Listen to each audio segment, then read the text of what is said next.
आंदा बाबा जी कोई गल ही सुनाओ। आंदा सोन पुत्रा जिन्नियां मर्जी है पर 100 रुपया मैं लेना एक गल दा। बाबे दी आंदे ने तेनों किले गर्मी लगी जिथों मझां मुझां नारे वड़दियां उत्थे नहीं नहाना, पैड़ा छड्ड के उत्थे नहाना ते लिया दे 100। आंदा बाबा जी एक होर गल सुनो। आंदा सुन बाहर दी गल जिहड़ी बाहर ही घर आके ना करी, लिया दे 100। 200 दे कोल रह गया फिर अजे बाबे दा पिंड नहीं आया। आंदा होर एक बाबा जी गल सुनाओ।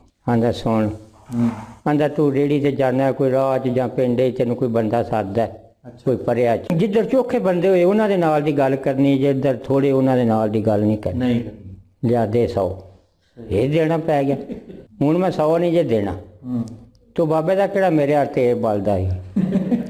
आंदा चल पुत्रा ना दे। आंदा जी मैनू अपना कोई पिंड थां दसो। आंदा जी मेरा नां ही झगड़ू, रगड़ू ते मेरे पिंड दा नां ही झगड़ू, मेरा नां रगड़ू है। आंदा चलो जी ठीक। वो मुंडा कल्ला ही रह गया रेहड़ी वाला।